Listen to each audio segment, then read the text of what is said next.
நம் தேவனாகிய இயேசு கிறிஸ்துவினால் உங்களுக்கு கிருபையும் சமாதானமும் சந்தோஷமும் உண்டாவதாக. இன்றைக்கு பரிசுத்த அலங்காரத்தை குறித்து ஒரு தலைப்பின் கீழாக பார்க்க போறோம். இந்த தலைப்பு ஏசாயா 54வது அதிகாரம் 5வது வசனத்துடைய ஒரு பகுதியா இருக்கு. Isaiah chapter 54 verse 5. அந்த தலைப்பானது இஸ்ரவேலின் பரிசுத்தர் உன் மீட்பர். தேவன் என்றென்றைக்குமே பரிசுத்தராகவே இருக்கிறாரு. இந்த வசனத்துல இஸ்ரவேலின் பரிசுத்தர்னு சொல்லும் போது அவர் தன்னை இஸ்ரவேலின் தேவனாக அடையாளப்படுத்திக் கொள்வதை நம்மால அறிந்து கொள்ள முடியுது. அப்படி கர்த்தராகிய தேவன் இஸ்ரவேலின் பரிசுத்தராக இருக்கிறாரு. பூர்வ நாட்கள்ல தேவன் தனக்கென்று சொந்த ஜனமாக இஸ்ரவேலர்களை தெரிந்தெடுத்தாரு.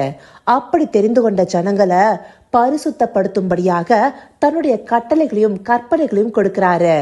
அந்த கட்டளைகளை அவங்களுக்கு உடன்படிக்கையா ஏற்படுத்தி இதை நீங்க கை கொண்டீங்கன்னா இந்த பூமி அனைத்துலயும் நீங்க என் சொந்த சம்பத்தா இருப்பீங்கன்னு சொல்லி யாத்ராகமம் 19வது அதிகாரம் 5வது வசனத்துல சொல்றத நம்மளால பார்க்க முடியுது. இப்பொழுது நீங்கள் என் வாக்கை உள்ளபடி கேட்டு என் உடன்படிக்கையை கைக்கொள்வீர்களானால் சகல ஜனங்களிலும் நீங்களே எனக்கு சொந்த சம்பத்தா இருப்பீர்கள். பூமியெல்லாம் என்னுடையது. அவருடைய வாக்கு கேட்டு அவருடைய உடன்படிக்கையை கை கொள்ளும் போது பூமி அனைத்திலையும் இஸ்ரவேல் தாமே அவருடைய சொந்த சம்பத்தாக அவருடைய உரிமை சொத்தாக இருப்பாங்கிறத வாக்காக சொல்றாரு. தேவன் வாக்கு மாறாதவர். அவர் இஸ்ரவேல் ஜனங்களை தன்னுடைய சொந்த ஜனங்களாக அடையாளப்படுத்தி அவர்களை திருஷ்டாந்தமா வைத்து இன்றைக்கு நம்மையும் ஆவிக்குரிய இஸ்ரவேலர்களாக தமக்கு சொந்த ஜனங்களாக பிரித்தெடுத்திருக்கிறாரு. நாம அவருடைய சொந்த சம்பத்தா இருக்க முக்கியமா நாம என்ன பண்ணணும்? அவர் வாக்க கேட்டு அவருடைய உடன்படிக்கைய கை கொள்கிறவர்களாக இருக்கணும். அவர் புதிய உடன்படிக்கைய நம்முடைய இருதயத்துல உண்டு பண்ணிருக்கிறாரு. ஆவினால அதை கை கொள்ளும்படியான அனுகூலமும் நமக்கு பண்ணிருக்கிறாரு. அப்படியாக தேவன் அன்றைக்கு பிரித்தெடுத்த இஸ்ரவேலர்களையும் சரி, இன்றைக்கு ஆவிக்குரிய இஸ்ரவேலர்களா நம்மை பிரித்தெடுக்கும் போதும் சரி, நம்மை பரிசுத்தப்படுத்துவதற்காகவே அவருடைய வார்த்தைகளை அவருடைய கட்டளைகளை நமக்கு கொடுக்கிறாரு. அவருடைய கட்டளைகளை நாம எதற்காக கை கொள்ளணும்னு நினைக்கிறாரு? அவருடைய பரிசுத்தத்துல நம்மையும் நிலை கொள்ள செய்வதற்காக. எல்லா மனுஷரும் பாவம் செய்து தேவ மகிமையற்றவர்களாகின்னு சொல்லிட்டு ரோமர்ல வசனம் நமக்கு நேர்த்தியா சொல்லுது இல்லையா? அப்படி நாம எல்லாருமே பாவத்துல விழுந்த மனுஷங்க. நம்மை தேவன் தன்னுடைய ஸ்தானத்திற்கு, அதாவது பரிசுத்தத்திற்கு ஏதுவாக நிலைநிறுத்த விரும்புறாரு. அப்படியாக நாம பரிசுத்தப்படுவதற்கு அவருடைய கட்டளைகளை கை கொள்ளணும் இல்லையா? அவர் நமக்கு கொடுத்த கற்பனைகள் பாரமானவைகளும் அல்லன்னு சொல்லிட்டு யோவான் எழுதின நிருபத்துல தெளிவா சொல்லியிருக்காரு. இந்தபடியா அவருடைய கட்டளைகளை கை கொள்ளும் போது நாம பரிசுத்தமாக காத்து கொள்ளப்படுவோம். நாம் அவருடைய கட்டளைகளை கை கொள்வதனால அவருக்கு எந்த ஆதாயமும் கிடைக்க போறதில்ல. அந்த ஆதாயமும் நமக்கே, நம்முடைய ஆத்துமாவுக்கே. நம்முடைய ஆத்துமா பாவத்திலிருந்து மீட்கப்பட்டு பரிசுத்தத்திற்கு ஏதுவாக நடத்தப்படும். அப்படியாகவே நாம என்றென்றைக்கும் அவரோடு கூட இருக்கிற நித்திய ஜீவனை பெற்றுக்கொள்வோம். இந்தபடியாக நாம மாறுவதற்கே அவர் நமக்கு கட்டளை கொடுத்து உடன்படிக்கை செய்றாரு. இப்படியாகவே அவர் நம்மை பரிசுத்தப்படுத்துகிறார். அதனாலேயே அவர் இஸ்ரவேலின் பரிசுத்தர் என்று சொல்லப்படுகிறாரு. அப்படியாக இஸ்ரவேலின் பரிசுத்தரே நம்மை மீட்டுக் கொள்கிறவராக இருக்கிறாரு.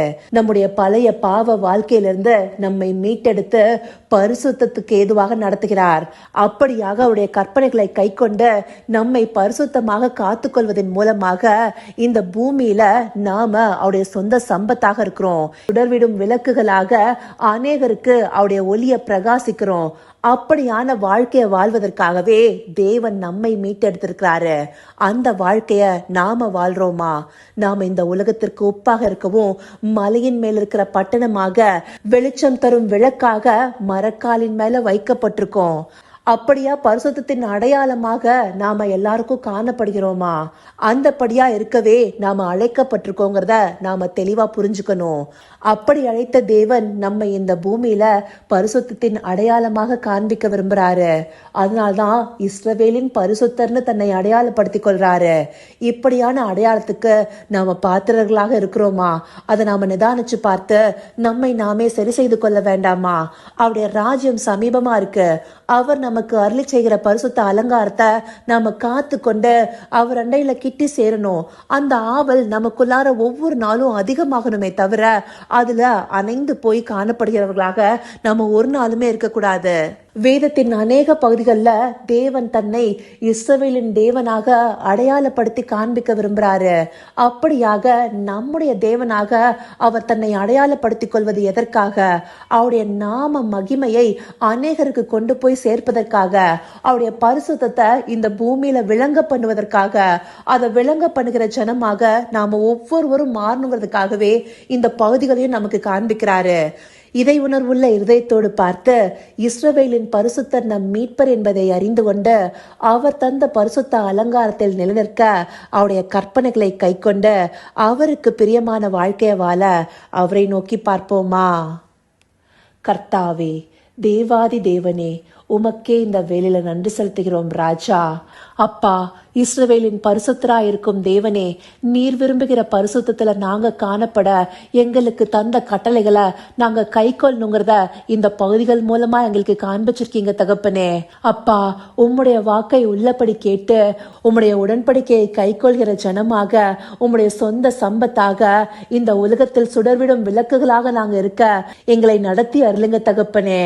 ஆம் ராஜா, ஒவ்வொரு நாளும் நீர் விரும்புகிற பரிசுத்தம் எங்களிடத்துல காணப்படவும் அந்த பரிசுத்தத்தின் மூலமாக உம்மை நாங்கள் அநேகருக்கு கொண்டு போய் சேர்க்க தேவரீர் எங்களுக்கு நவமான இருதயத்தை தந்தருளுங்கப்பா. அப்படியே நீங்க அருளி செய்ய போகிற கிருபைக்காய் நன்றி. சகலவித துதி, மகிமை, கனம் யாவும் ஒருவருக்கே செலுத்துகிறோம். இயேசு கிறிஸ்துவின் மூலமாய் வேண்டிக் கொள்கிறேன் பிதாவே. ஆமேன், ஆமேன்.